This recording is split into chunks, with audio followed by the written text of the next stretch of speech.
පළාත් පාලන ඡන්ද විමසීම් වලට අදාළව මේ වන විට නාම යෝජනා පත්‍ර ප්‍රතික්ෂේප කිරීම සම්බන්ධයෙන් අභියාචන අධිකරණය හමුවේ පෙත්සමක් ගොනු කර තිබෙන පළාත් පාලන ආයතන වලට අදාළව ඡන්ද විමසීම් කටයුතු ඉදිරියට කරගෙන යාම හෙට දිනයේත් එක් අත්හිටුවන ලෙස දාල තේරීම් බාල නිලධාරීන්ට දැනුම් දෙන ලෙස අභියාචන අධිකරණය නියම කළේය.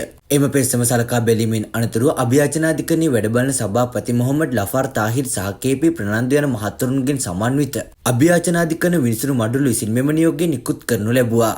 සිය නාම යෝජනා පත්‍ර ප්‍රතික්ෂේප කිරීමට එරෙහිව කොළඹ මහනගර සභාව වෙනුවෙන් එක්සත් ජනතා නිදහස් සන්ධානයේ ඇතුළු විවිධ පළාත් පාලන ආයතන සඳහා දේශපාලන පක්ෂ හා ස්වාධීන කණ්ඩායම් විසින් මෙම පෙත්සම ඉදිරිපත් කර තිබුණි. ඒ අනුව පළාත් පාලන ආයතන වලට අදාළව ඡන්ද විමසීමේ කටයුතු ඉදිරියට කරගෙන යාම හෙට දිනයේත් එක් අත්හිටුවන ලෙස අදාළ තේරීම් බාර නිලධාරීන්ට දැනුම් දෙන ලෙස අභියාචන අධිකරණය අද නියම කළා.